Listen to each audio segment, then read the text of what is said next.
Hey guys, what's up? It's Savannah. Welcome back to another episode of My Thoughts Exactly. Thank you guys so much for joining me here today. I am so happy that you are here. Happy Friday, you guys. If you're new here, hi, my name is Savannah and I'm your host of My Thoughts Exactly. Before we get started, make sure you go ahead and hit that subscribe button. That way you never miss an episode. We post weekly here on the podcast every single Friday. You will not want to miss it. We also upload the video version on Fridays on YouTube as well. So make sure you are subscribed. Happy Friday, you guys. I hope you've had a great week so far. And if you haven't, guess what? It's Friday. It's the weekend. We made it. Happy Friday, you guys. Before we get started, if you're watching me on YouTube, I feel like I have to address the elephant in the room. And if you're not watching and just listening to audio, you can go check out the video version later. But we have changed the setup around here a little bit. It's nothing too crazy. It's nothing too different. I'm still in the same room, the same office. However, I'm just out of the corner and you are not so up close and personal where you can see every blip, blemish, whatever, every pore on my face, which is probably good for you. It's very good for you, actually. So you're welcome. But if you love it, let me know. If you hate it, let me know. We also have a new mic, different mic setup as well. So let me know how the audio is sounding to you as well. And yeah, I just kind of wanted to do something a little bit different, wanted to test out a different angle, test out a different backdrop. And from how I'm seeing it right now, I actually do really like it, but I might watch it back and be like, not a fan, but you guys can let me know what you think. But yeah, that's what I wanted to tell you before we get started. I hope you guys have had a great week so far. My week has gone pretty good so far. It definitely feels like it's going a little slow, but I think that's because I am going out of town this weekend and I'm looking forward to it. Hayden and I are going to Chattanooga. By the time you listen to this, I'll probably already be there. But yeah, we're going to Chattanooga for these, it's like this, you might have seen it on Instagram or TikTok. They're called the Bolt Farm tree houses. We're going to one of those and I'm so excited. Typically I would want to do something like this in the fall when it's a little cooler, but I still think it's going to be a blast and we might even get rain, which would be so nice just so we can like rest and rot and just like enjoy that. I had a very heavy rotting day on Sunday, you guys. I am going to expose myself a little bit here. I was wildly unwell, wickedly unwell. I did not get out of bed until 3 p.m., maybe 4. Maybe 5, but we don't need to talk about that. But yeah, my weekend was good. Week's going by a little bit slow, but again, I think that's because I'm going out of town on Friday and I'm just excited about it. So I am very excited. I'll let you guys know how it goes, but I hope you guys are having a great week. But either way, that is not what we're here to talk about today. What we are here to talk about today is my favorite segment that we do on My Thoughts Exactly, which is a What Would Sav Do? I kid you guys not, I get so freaking giddy whenever I get to do a What Would Sav Do, which I know I get to decide when we do them, but I get so giddy when we get to do them. And when you guys like come in hot and heavy with the questions, you guys did not mess around this time. If you are curious what a What Would Sav Do, if you are new here, if you've never watched one of these segments, it pretty much is exactly how it sounds. I ask you guys on the My Thoughts Exactly Instagram page, which I'm going to plug it here right now again, as I do every time. It's just at My Thoughts Exactly podcast. Think of it as like the close friends story of like my main Instagram. You guys get like, I like don't even post on my main Instagram anymore. I still do, but like it's just not as much. But like the My Thoughts Exactly Instagram, I'm always just like popping in, posting stories, you know, just chit chatting with you guys and also asking you guys all things related to the podcast. So make sure you go and follow that if you want to be featured in any future segment that we do. But I ask you guys on the podcast or on the podcast Instagram, basically what's going on in your life? What's the tea? What are you dealing with? What is going on that needs my attention? And that is when I come in, me, hey, hi, hello, Sav, and let you know what I would do in your situation. Hence why it's called a What Would Sav Do? And like I said, you guys did not come to play with your questions this week. And we're going to get right on into it. I've now been yapping your ear off for like 5 minutes, but we're going to jump into it because clearly there's a lot of stuff that we need to go through today. So let's just get right on into it. Let's start from the beginning. Okay, let's go. My Thoughts Exactly Instagram. Here we go. Number 1, we're just going to start. Should we start from the bottom or start from the top? Let's start from the bottom. Okay, here we go. Hi, Sav. I went on a date with this guy from Hinge only for his girlfriend to text me a few weeks later. Oh no. She came at me super rude, calling me ugly, etc. And I didn't respond at first, but I felt bad. So I responded to her a day later saying that I didn't know he had a girlfriend and that I blocked him. I told her we didn't hook up, but we basically did everything else. Now she's asking for details, even though I told her to ask him herself. I went on and she messaged me and called me ugly and said that he was using me. So now I was like, WTF, I don't even want to give her the details at this point because she's so rude. And at this point, she knows that we were talking and went on a date and stuff and that we did stuff. So at this point, I'm like, girl, why do the details matter? But my question is, am I not being a girl's girl by not giving details? I probably would have if she didn't come at me hella rude. What would Sav do? Okay, let's get into it. I think that personally, in my opinion, if I were you, I would walk away from this scenario because I think that you've done all that you can do. I don't think that it doesn't make you a girl's girl to just like not keep feeding into someone's like negativity. I think it's very natural when, you know, speaking from the other person's position, like the other girl who has the boyfriend who went on the date with you. It is very natural, and I don't necessarily understand why, like what the psychology behind this is, but it's natural for, I shouldn't say natural, but it's common. It's very common for the people that are getting cheated on to direct their anger towards the person that they got cheated on with, like not the person who cheated on them, like the girl in this scenario, you in this scenario. It's very common for the anger to be pointed at you because she doesn't want to point the anger at her boyfriend either yet or at all. So it's easy because you're the easier target in this situation and she's trying to belittle you and she's trying to put you down. I think that you have done as much as you need to do in this scenario. I think that you've told her everything that she needs to know. Like she doesn't need to know any more details. Like you went on a date with her boyfriend. She knows that. You did stuff with him physically. She knows that. And you told her that. I don't think that there's a world that exists where you need to continue to like give her more and more details, because if that's not enough for her to walk away, I don't think anything is going to be enough for her to walk away. And I don't think it doesn't make you a girl's girl to not be continuing to like feed into her narrative, because clearly she's just going to keep tearing you down. Now, if she came at you a little bit different and was a lot nicer about it, like you should be in this scenario, then maybe I would say, you know, like answer the questions that she has and just like wipe your hands of it and move on. But if someone's going to come at you really nasty and negative, like I just wouldn't even bother. And I would just be like, listen, I just wouldn't respond. But the inside, like what I would tell myself is I've done all I can do in this situation.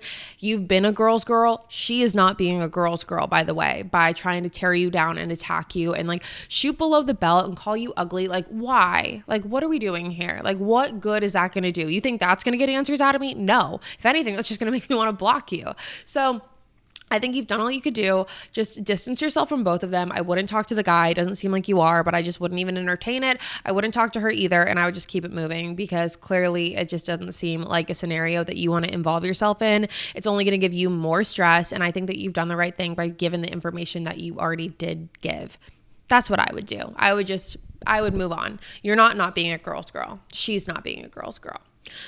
Okay, moving on. Hi, Sav. A few months ago, I sent in that I was going on a trip with my ex and that he wanted to hook up. Well, the trip has come and gone, and we did.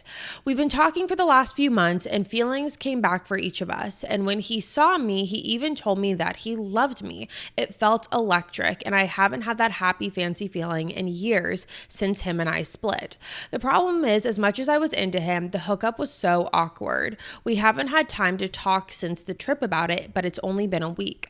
How do I bring it up to him, or do I bother? I have another trip out there in the fall, but I feel embarrassed. I'm the reason it was awkward, and he rushed out the door the next morning claiming he knew I had to leave and he didn't want to cry that he wouldn't see me again because it was the last night of the trip. What would Sav do? Okay, first of all, Okay.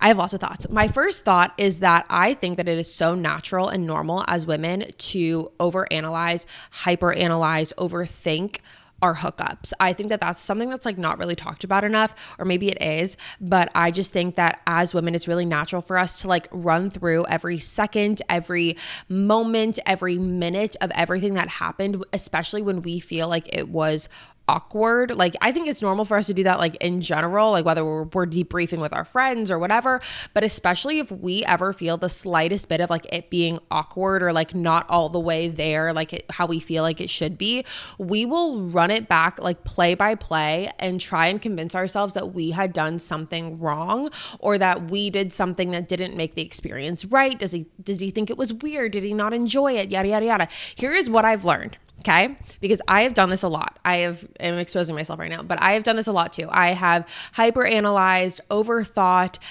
every single, I've been there is what I'm trying to say. I've been there.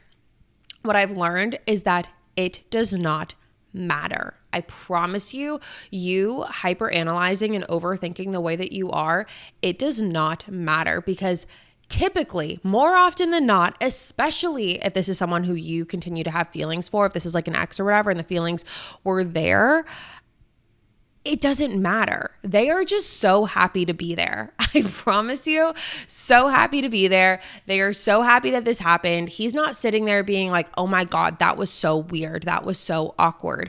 Clearly, you guys have a history. You guys have a past. You guys have previous feelings for each other.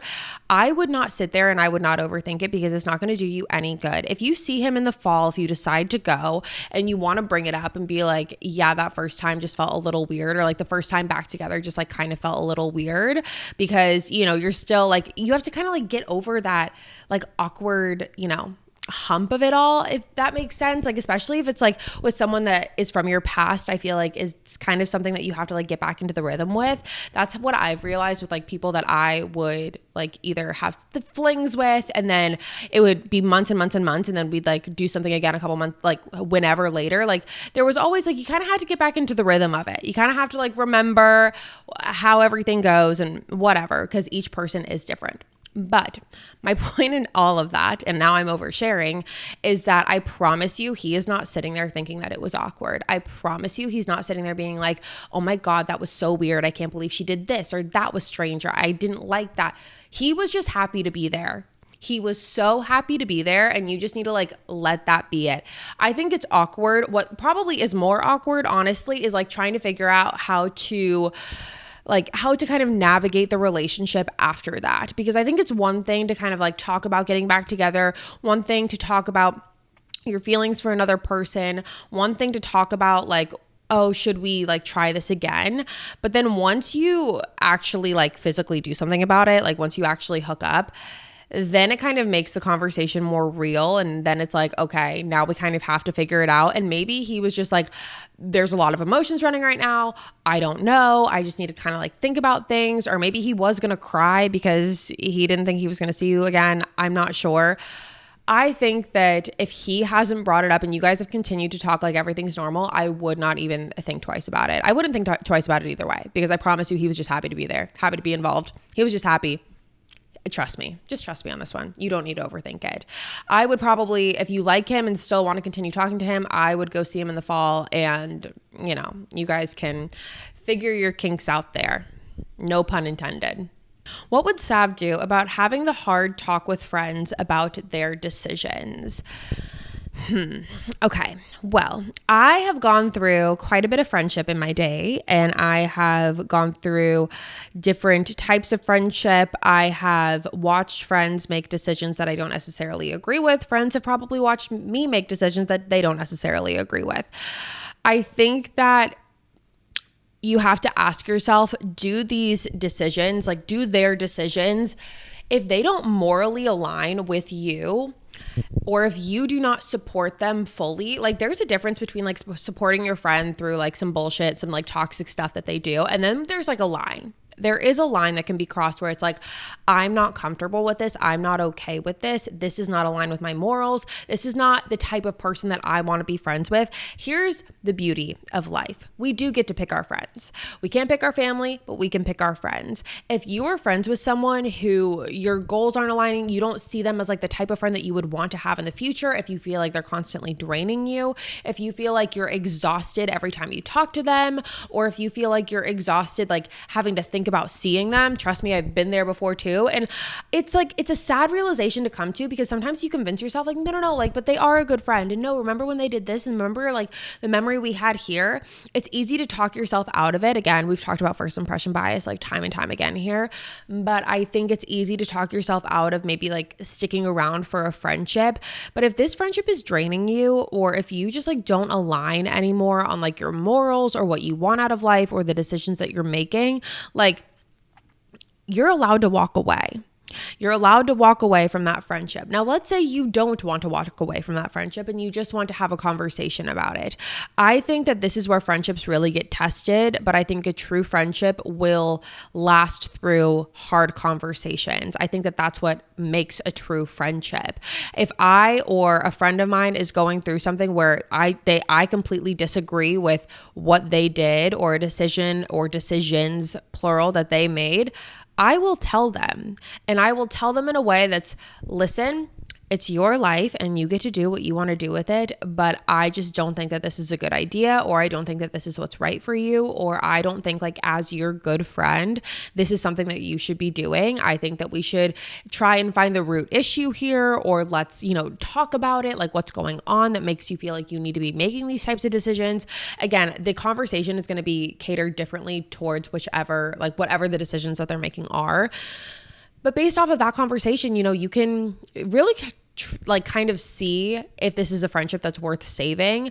If they start to get all defensive and just block you out, and they start getting aggravated or aggressive, then it's like, okay, you've said your piece and you can kind of walk away from it.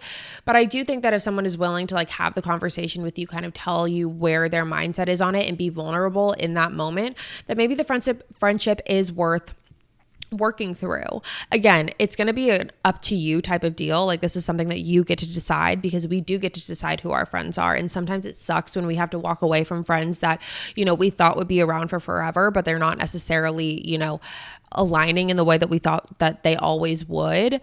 But I think that if this is a good friend, then you maybe owe it to them and to yourself to have a conversation and understand that it is going to be difficult. But if the friendship is supposed to last, it will stand through hard conversations. It will stand through tough times. I think it's also important to remember, like, in the conversation, to offer your support and be like, listen, like, I love you. You're such a good friend of mine. And like, I want to be here for you however I can. I just need you to like communicate with me on like how I can best do that and how I can best support you, because the decisions that you're making are not things that like I think are good for you in the long run. And again, I need to reiterate that we can't make life decisions for other people. We can't make any decisions for other people. Other people are going to move and operate the way that they best see fit. And it's our responsibility to kind of see if we also fit in that scenario, not necessarily making those decisions, but just if we want to be associated with someone like that. And if you don't, then you need to remove yourself from that situation. That's what I would say. That's my little TED Talk. But don't worry, we have a lot more. Okay, moving on. Let's see. I recently started talking to a guy. We matched on Hinge and he told me he wants something long-term, which is what I want too. I have his number, but we mainly talk over Snapchat and I don't really know how to initiate conversations or try to talk more over text rather than Snapchat. He's 25, I'm 22. What do you think are some good conversation starters and ways to get to know each other before going on a date? By the way, love you. First of all, love you too. Okay. Here's my thing. I have always said this, and I say this with peace and love. I don't think that anyone really ever, once you graduate college, even in college is a stretch, maybe like not past like sophomore year of college, should be communicating via Snapchat. I don't care. And I know that you don't want to communicate via Snapchat. I'm just saying that I do not think that that is a great start or a great quality. I understand when people meet on Hinge, they don't want to give each other's phone numbers out right away. But if you were like a grown man using Snapchat, it's just like kind of an automatic ick. Like, why? I don't get it. I don't get the appeal. I feel like I would even rather do like Instagram DM rather than Snapchat. Maybe that's just me showing my age, but I just, Snapchat is just not... It just kind of, it rubs me the wrong way. But clearly you want to get off of Snapchat, which I admire and I agree with, and I think you should try to. If I were you, I would just be very straightforward and I would just be like, can we move this conversation over to text? Or I would just say that you can even, you can lie, by the way, and say that you're doing like a social media cleanse and you're doing, a week without socials, so just text me instead, or say, oh, I deleted Snapchat. You don't have to delete Snapchat, but just tell him that. And then say, text me instead.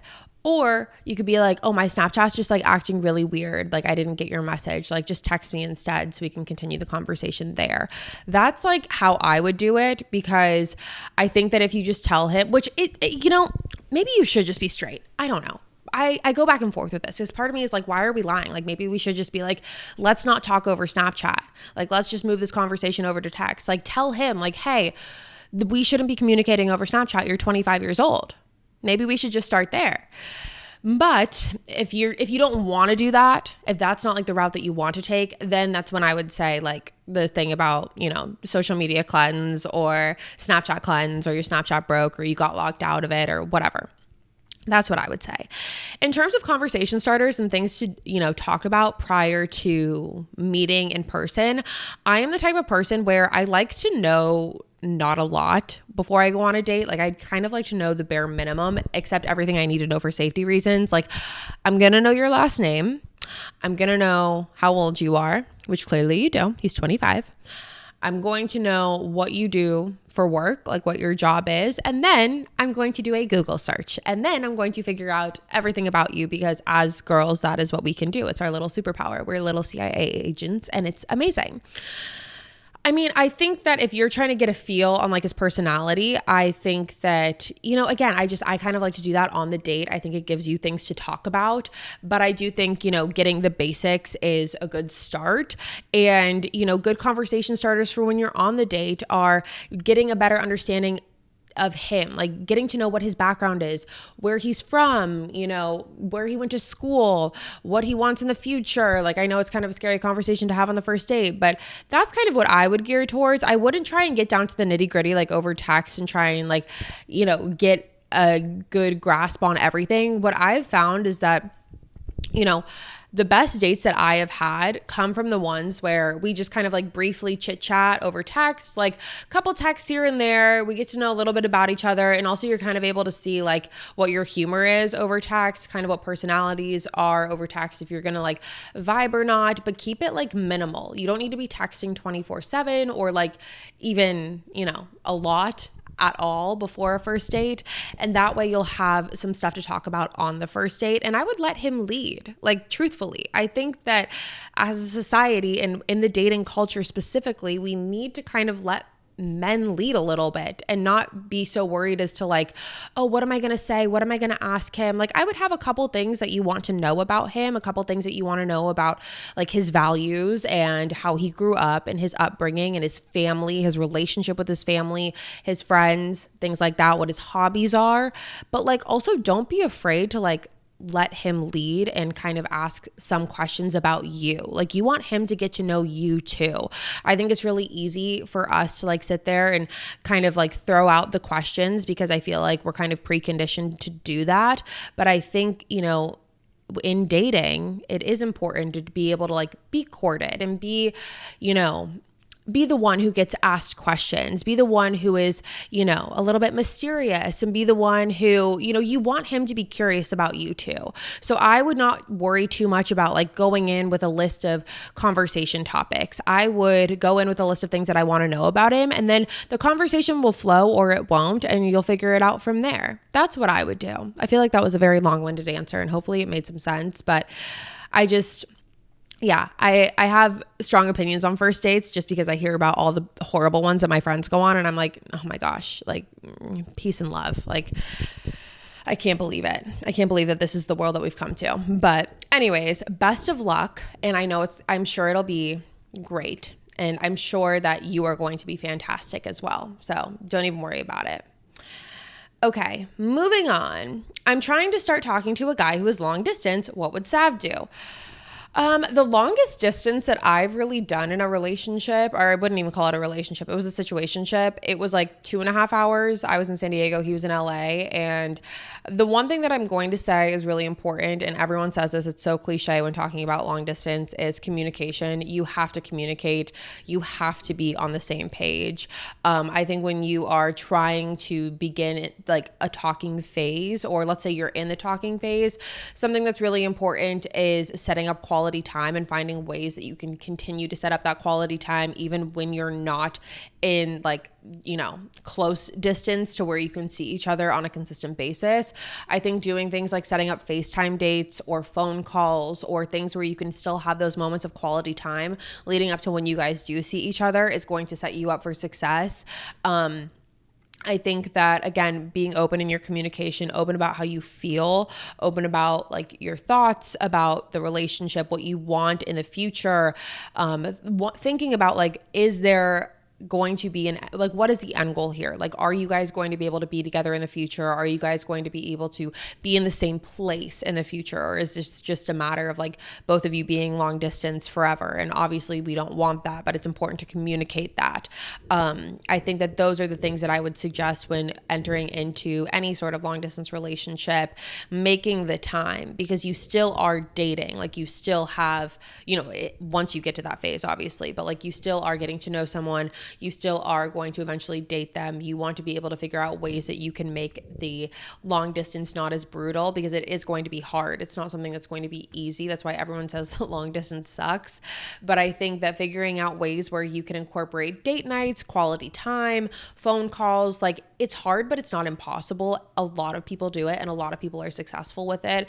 And I would just be very open in your communication and very honest about what you're looking for, and being very honest throughout the process, and open and communicative throughout the process as well as like how you're feeling and how they're feeling. Do check-ins, make sure that you guys are on the same page. I think is going to also set you up for success in the future. What would Sav do if you still feel insecure about your relationship and about the things he did at the beginning of the relationship? Okay, here's what we have to have a conversation, a real honest, like a harsh truth, honest conversation with ourselves about. I always say that if you are going to get back with someone or going to be with someone who either, lost your trust at some point, or they did some shady shit at some point, whether that was in the talking stage, the beginning stages of the relationship, if you are choosing to stay with that person and stay in the relationship, then you need to come to terms with the fact that those things happened. And if you're going to stay, you need to tell yourself, like, I'm going to have to figure out a way to move forward from it. Because at that point, when you are accepting him or accepting your partner in the relationship and like being in the relationship, when you are accepting that this is who you still want to be with, it kind of gets to a point, especially if it's in the beginning of the relationship, where that's going to kind of have to be on you to figure out how you want to handle it, because you are making the choice. And again, this is the harsh big sister truth, and I love you so much, but you are going to have to make the choice at that point as to how you are going to get over it. Because when you accept that behavior, not saying that it was wrong to accept it, not saying that, things happen in the beginning of the relationship, things get shady, but you are going to be doing yourself a disservice by staying in a relationship where you cannot mentally move past certain things. You are going to be doing yourself a disservice and driving yourself crazy and spiraling by staying with someone who you do not fully trust and who you feel insecure in the relationship with. When you are in a relationship with someone, they should have your full trust. You should be able to fully trust them. You should feel secure in the relationship. They should be your safe haven. And if you are dating someone who is not making you feel like that because of things that they did in the beginning of the relationship, you need to really ask yourself if this is the type of person or the person at all that you want to be with. Because at the end of the day, you're only going to be driving yourself more and more crazy over this. I think that it's what I've learned just from my own self personally, and also seeing it from friends who have gone through similar things. The conversation always ends up being the same, which is, if I cannot move past this, I cannot be with them. Like, this is not healthy at this point because, whether you've tried to move past it, clearly you have. And, I'm not sitting here telling you to break up with him. I'm just saying that I just think that at the end of the day, it's going to be more difficult to be in a relationship with someone where you feel insecure and you have to relive these moments. Like, wouldn't it be easier? It's going to hurt no matter what. Like, if you break up, it'll hurt. But starting a relationship with someone who doesn't make you feel these things, who doesn't make you feel insecure, who does make you feel safe, who is able to show you a safer type of love, a love that doesn't have to come with, stipulations and contingencies on trust. Like, wouldn't it be easier to be with someone at the end of the day, like after the heartbreak? Because again, it'll hurt either way. Unfortunately, it's just one of those givens of life, to be with someone who you feel safe with. I think that that's a really big thing that's often looked over when it comes to relationships. When we talk about trust issues, is the fact that when trust is lost like that, which clearly in this scenario, it seems like it is, that person is no longer a safe haven. It's someone that you feel anxious around. It's someone who you feel insecure around. And one of the fundamentals of a relationship is to be able to trust the person wholeheartedly, to be able to feel comfortable with them. I could not be with someone, and I have in the past, and it's a mistake that I've made time and time again, way too many times, being with someone who has made me feel that way, made me feel insecure. And also, by the way, it is I don't want to say obligation, but almost like responsibility of the person that you're with to make you feel secure, to give you that reassurance as well. It's not like he just gets off like scot-free because he screwed up and now it's like, oh, you have to deal with it because you decided to be with him. Like, no. He has to do a good job of reassuring you as well and being like, I'm sorry for that. And I did what I did and I wish I could take it back. And, I love you so much and you're the person I want to be with, and all the things, all the words of affirmation that there are. Like, that's the responsibility of him at that point. However, it gets to a point in time and in the relationship where that can only be said so much. And if that is being said and you're still not feeling it, then there isn't that much more that can be done at that point. At that point, it's kind of like you're grasping for straws, like wanting for something to stick, like waiting for some sort of like validation to make you feel better, when in reality, it could just be your gut and your instincts telling you that this is not the right person to be with. But also on the flip side, if he's not giving you that reassurance, that's a problem too. We don't want to be with someone who's just going to be like flippant with it and be like, oh yeah, no, it's whatever. Like, it happened in the past, like get over it. Like, there is a conversation, multiple conversations that need to be had. But at the same time, again, I do think it gets to a point, and if it has gotten to said point and you're still not feeling secure, I do think that it's probably a gut instinct that maybe you shouldn't be with them and you should go find someone, because I promise you they're out there. There's going to be so many other people out there that are going to be able to give you that reassurance and give you that comfortability and that confirmation and that sense of security that you're not feeling right now. And you deserve to feel that way, by the way. And don't let anyone make you feel like you're crazy or dramatic for feeling the things that you're feeling. But at the same time, you need to do what's best for you at the end of the day. And sometimes what's best for us is walking away from situations that make us feel insecure. So that's what I would say about that. Okay. Moving on, what would Sav do if you have this friend/coworker that is always getting upset with you randomly? P.S. I love you. P.S. I love you more. I would call them out. I feel like there's no other way to go about this than calling them out. I would wait till the next time they get upset with you over something, because clearly it's inevitable and it's going to happen. And once that happens, I would be like, listen, I tend to bother you quite frequently, or it appears that I bother you quite frequently. It appears that a lot of the things that I do frustrate you and make you upset. I would like to clear the air about this, because I don't want you walking around feeling upset or feeling frustrated or feeling tense or whatever. But I feel like a lot of the things that I do bother you, and I would like to just kind of like get to the root of the problem here. Do you not like me? Is it something about the way that I like operate or whatever? And by the way, you're not necessarily doing this to like appease them. You're basically just saying like, hey, listen, like I see that a lot of the things that I do really bother you, and I would like to understand why. And if they're open to working towards a resolution, great. And if they're not, then at least you can say that you asked and you keep it moving, because you're not here to cater to anyone else's feelings, especially if it's someone that's getting upset with you like time and time again over little things. Like that just seems exhausting at the end of the day. And also a friend would not do that. But I understand like the friend to coworker kind of like bridge that happens. And again, I think that at that point I would just have a conversation and be like, what is it about the things that I do that bother you so much? And it can be like a funny conversation. Like I'm laughing because I think that this is actually not comical that you have to go through, by the way, but just like the fact that someone would be so, pressed by every little thing. I would just ask them, I'd be like, why does every little thing that I do bother you? But I would wait until the next time like comes up. That way it's not like kind of struck out of nowhere. I would just be like, listen, I clearly can see that some of the things that I do upset you. I'm not trying to upset you, but I would like to get to the root of the problem as to like why everything that I do seems to like have you a little bit pressed. That's what I would do. I would just call her out. Just be like, hey, I see what's happening here. I'm in a relationship, but I'm not sure if I see a future with him. We talked about it. We decided to stay together because we love each other. I've been thinking about it still. I've been thinking about breaking up with him, but I just love him so much and I don't want to lose him. What would Sav do? Truthfully, I think that you're doing both of yourself a disservice. I think that you are doing yourself a disservice, and I think you're doing him a disservice as well by sticking onto a relationship that you and your gut know that you do not want. You can love someone, but you can still let them go. You can love someone, but you can also understand that the best case scenario for both of you is to not be together romantically. You can love someone, but need to also focus on yourself and date other people and figure out what's going to be best for you in the long run outside of that relationship. Obviously, that relationship needs to end for that to happen. But I think that if you're already aware of the fact that you are not fully in this relationship, the fact that you're even able to tell him that, first of all, is like great communication skills. That's like a really hard conversation to have. And I commend you for being able to have that, because I know that that's not easy. But I also know that clearly you're able to do hard things. And this is also something that you would be able to get through.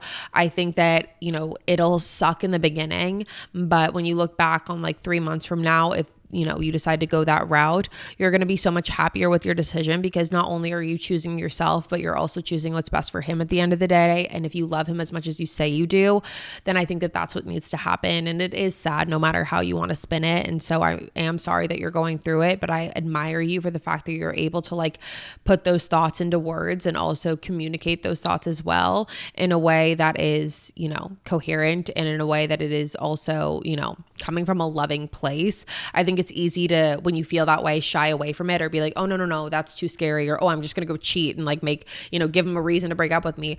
But I think that the fact that you love him so much is very apparent, because you're able to like put those thoughts into words and also communicate those thoughts to him. But I think at the end of the day, if you're still not happy, it's probably time to let go of that relationship.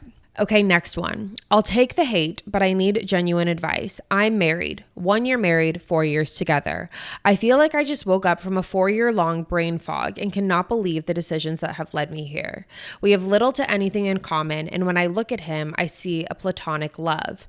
I was already debating on marriage counseling when I found out he cheated on me 2 years ago. I stayed and tried to work it out. He acts like we're past it, but it still hurts. I'm past the initial anger, but I look at him differently. I know you're not married, but what would you do? I don't want to just jump to divorce. My resentment has built up before, and it feels like this is the last straw. Sometimes I feel petty, and although I'd never revenge cheat, my ex, who always felt was my person, has been talking to me lately, and it crosses my mind, feeling very guilty as sin-esque. First of all, I love the Taylor Swift reference. You're not going to get hate from me. I can understand that is a very difficult position to be in, and I'm sorry that you have to be in it to begin with. I think that if I were you, first of all, just as I said 2 minutes ago, I commend you for being able to recognize these feelings. I think that what's important to remember is I don't care if it's 4 years, 10 years, 14 years, 24 years, 48 years, it does not matter. It is never too late to start over. It's never too late to come to the realization that this is not the person that you want to be with. It's never too late to realize that you want more or better for yourself, and it's never too late to start that journey. I think that, when someone cheats and you agree to take them back, like I just mentioned, just in the other question, we talked about this. You can, try and resolve these things and try and get past it. But at the end of the day, if you're still not past it, first of all, that is okay. It is okay to not be past it. You're allowed to figure out what you're, accepting and what you're not. And first of all, you tried to move past it. You tried to move on from it. And clearly it still hurts and just things have not been the same. And you weren't, super open to the idea of marriage to begin with. So I think it's just a perfect storm, so to speak. I can completely understand the difficult decision that you are stuck in and have to make. And even though I'm not married, like you said, I think that it's a tough position for anyone to be with it. It's an excruciating position for anyone to be in. And I'm really, really sorry that you have to go through that. But again, I think that it's important to remind yourself that it doesn't matter how deep you are into this marriage. It is okay to back out. It is okay to get a divorce. It is okay to end it for the sake of, your own sanity and your own, just life, choosing what's best for you at the end of the day. If you don't want to jump to divorce, you could just, go a 30-day separation and see how that feels for you. And I think that it's important to ask yourself right now what you want your future to look like. Do you see yourself with this person, in the next 2, 3, 4, 5, 6 years? Do you want this person in your future? Or are you coming to a point where you've decided that this isn't what you want for yourself anymore? And by the way, that is okay. It is such an okay thing, and it sucks. And it's just a harsh reality of life to have to realize that, but it's okay to start over, And I know you're saying you would never revenge cheat, whatever. I think that these thoughts that you're having already about, the person that you're with, alongside of the fact that you're getting reminded of your past and you're seeing something that's kind of like a grass is greener situation, I will advise you, and I think you probably already know this, that it really is right now just a grass is greener kind of scenario. And I wouldn't jump to any conclusions with that person either. I would kind of just focus on your marriage right now first and trying to navigate through that and figuring out what you want. I think that, saying that you woke up from a 4-year brain fog, that is a bold thing to say.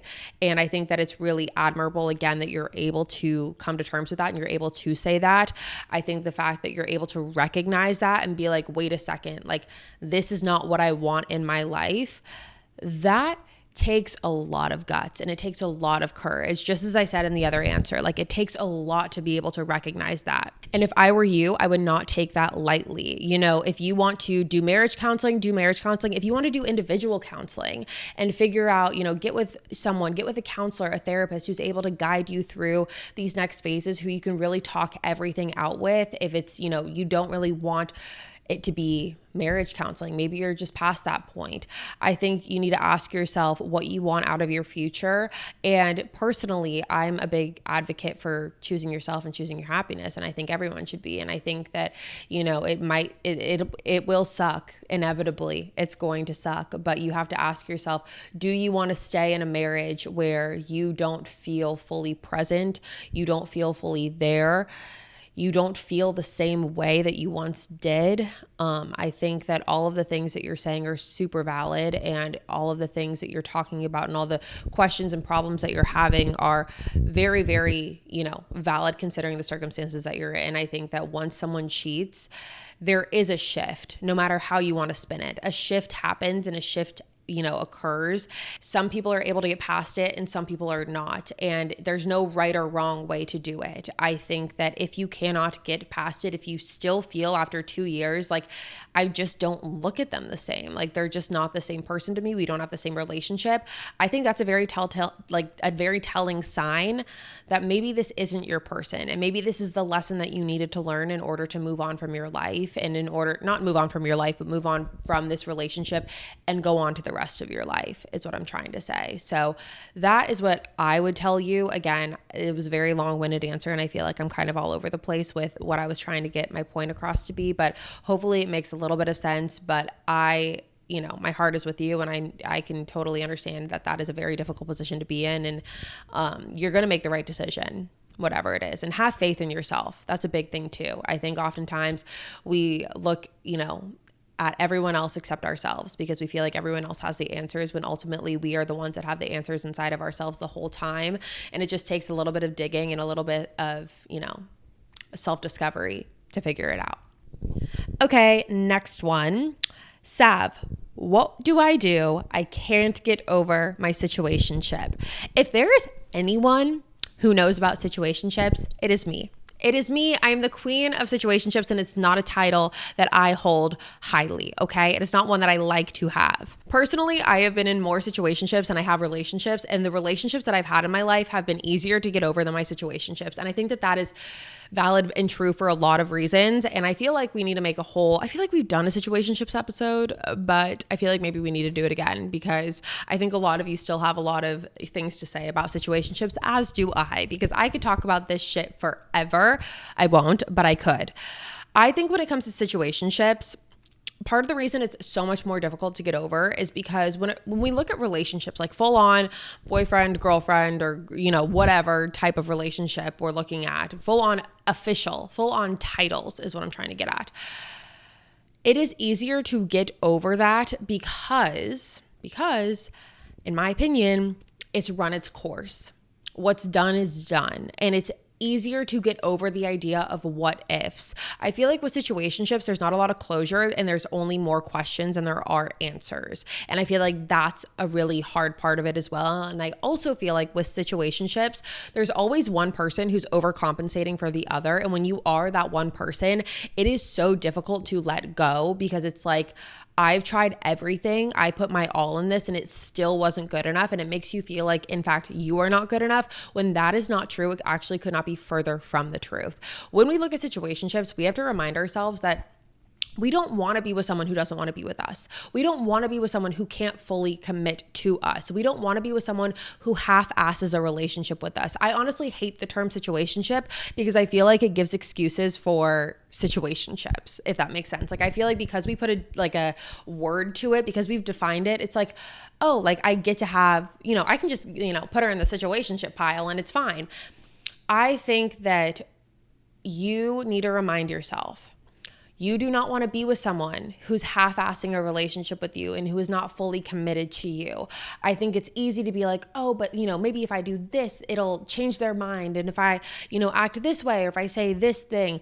The situationships that I have been in have driven me, you guys, absolutely fucking insane. They have driven me crazy, because I'm a perfectionist. I'm someone who I'm a control freak. I'm very type A. And when I feel like I'm not in control of something and I feel like someone else has that control, I start to spiral. And that was what was happening in a lot of my situationships. And I feel like that's why a lot of people have a hard time letting go, because they feel like there's just too many questions and there's not a lot of answers. And when we give someone that power and we give someone that control, it's hard to accept the fact that they have it. And it's also hard to accept the fact that your best wasn't good enough. I think that that's really what it comes down to. It's hard to accept that. But I think it's also super important for us to remind ourselves that that is not what that means. You were not defined by your situationship. Again, remind yourself that you don't want to be with someone like that. The person, your husband, this has been my new favorite thing, okay? Your husband would not act like that. Your husband or your wife or your future partner would not act how your situationship is acting. So put them to the side. You do not want someone who half-asses things with you. You do not deserve to be in a half-assed relationship. You deserve to be with someone who's so freaking sure about you. And I could sit here and tell you the psychology of situationships, but I don't even think that that's worth it, because I feel like we're just giving excuses for people's behavior.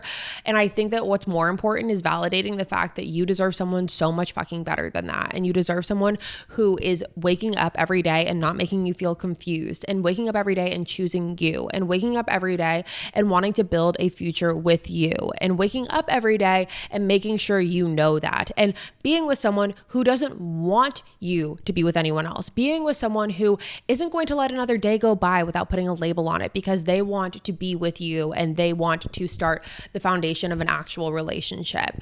Reminding yourself of those things and reminding yourself of those affirmations is really what helped me move past my situationships, because I tried to dissect them and I tried to figure out what was it about him and what was it about me, what did he not like about me, what was it, and why did the next girl that he went and date, then they're in a relationship, and it's well, what was so different? What's going to help you in situationships is going to be removing yourself from that narrative and reminding yourself of how amazing you are, first of all, but also how deserving you are of someone so much more than that. They are not able to give you what you need, and you do not want to be with someone who can't give you that. You don't want to be in a back and forth situation like this. No one does. No one does.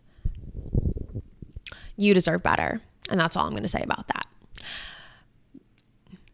Okay, you guys, I'm going to end this episode right here. I feel like I've been chatting your ear off forever. We're probably going to have to do a part 2 to this episode because there are still so many questions to go through. And I'm not going to sit here and make this episode in an hour and a half and you guys are going to be like, Savannah, please shut the fuck up. So we're going to make a part 2. I've officially decided, but this is part 1. And if you didn't hear your question, it's probably because it's going to be in part 2. But with that being said, you guys, that is all for me today. Thank you guys so much for tuning in to another episode of My Thoughts Exactly. If you haven't already, make sure you subscribe. That way you never miss an episode. We post weekly here on the podcast every single Friday. You're not going to want to miss it. I'll be back next week with a brand new one for you guys, and I will see you there. Bye, guys.